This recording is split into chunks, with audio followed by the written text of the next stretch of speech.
Hi, and welcome back. Today we will be making strawberry blueberry popsicles.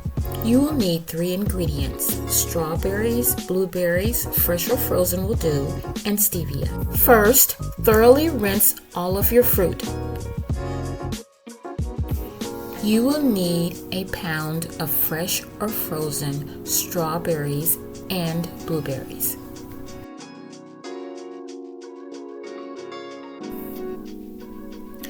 Add 1/4 cup of water to your strawberries and reduce.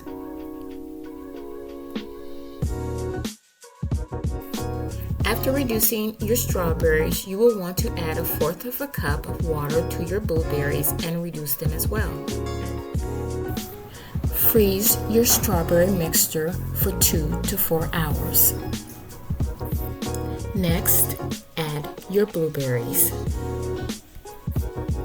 Add your popsicle sticks and freeze for 4 to 8 hours or overnight.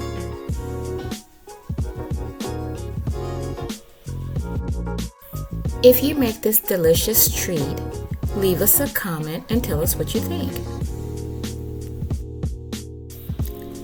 Remove the popsicles from the mold.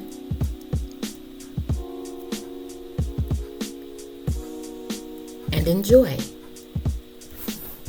If you're finding value in this content, please like, comment, and subscribe.